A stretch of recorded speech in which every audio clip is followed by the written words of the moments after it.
What's going on, everybody? It's Burroughs Point, and we got a bit of a disturbing story concerning motorcycles coming out of Texas. Stay tuned.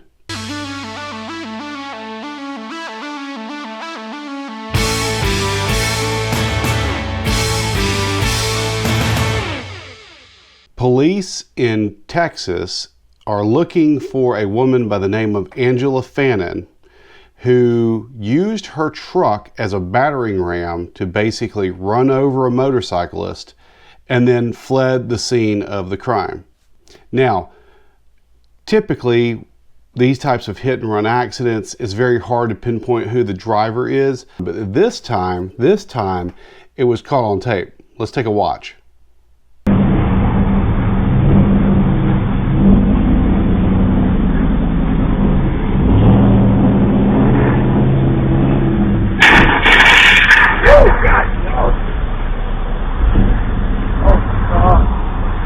The victim in this case is a mother of two.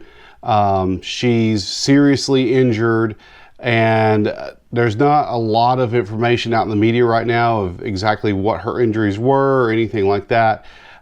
This happened in a small town, Trinity, Texas, in Trinity County, Texas. According to news reports, the police do know who the driver is. They went to go arrest her for the vehicular assault, and she fled from police. No big surprise there. You know, she ran from the scene of the accident. She's probably going to run from police as well. So police in Texas are trying to find her. So that's all well and great. I really hope that they find her. I really hope that they throw the book at her. And I hope that the motorcyclist in this instance is going to be okay. But the question goes to now, what can you do as a motorcyclist to guard against hit and run accidents or people who are going to basically mow you down and leave the scene?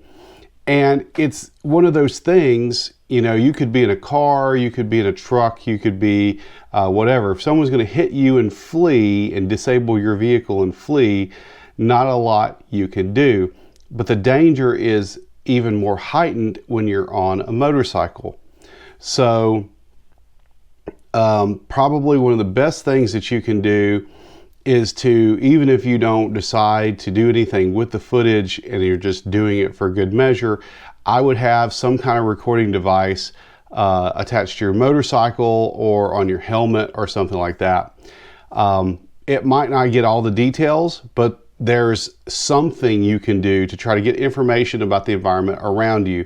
So if you are involved in a crash where someone hits you or something like that, you at least have that footage to show this is what was happening at the time. And basically it's like having a witness there that can testify as to what happened.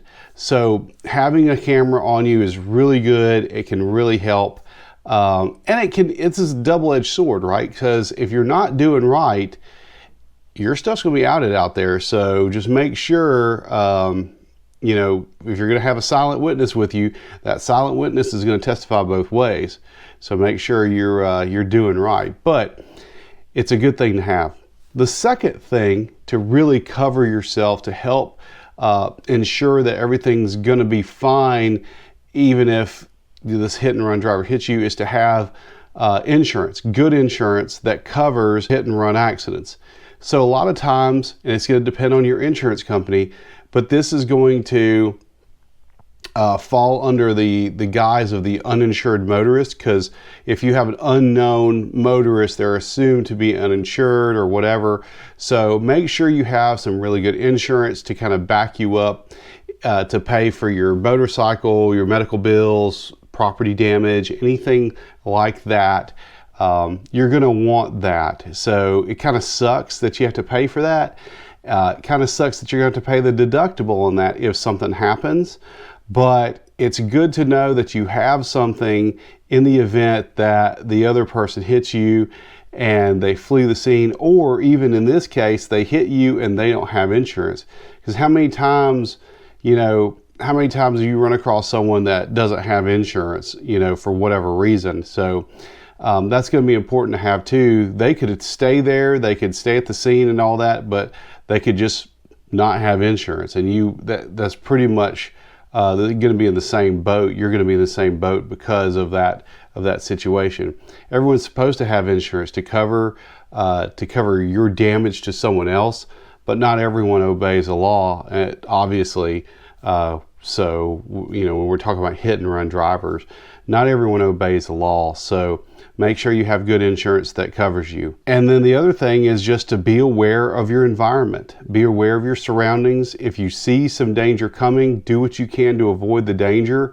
In this instance, there's not a lot that the biker could do. Biker's riding, this truck pulls out in front of her and hits her. Could she have avoided the accident? Maybe. But it looked like the bike immediately started to brake and was trying, you got this truck coming head on towards you. So anyhow, just try to do what you can to avoid the danger. It's not going to work in all instances, but you got to do what you can. So anyhow, crazy situation out in Texas. Like I said earlier, I hope they find this woman and they throw the book at her. Because she could have killed the bike rider. Absolutely could have killed the motorcyclist. And I hope I hope she gets some jail time for it, because that's one thing to have been in an oops accident, but it's totally another one to just leave someone for dead. So yeah. Anyhow, what are your thoughts? Share them below. Would love to interact with y'all about that. Thanks for watching, and I'll catch y'all on the next one.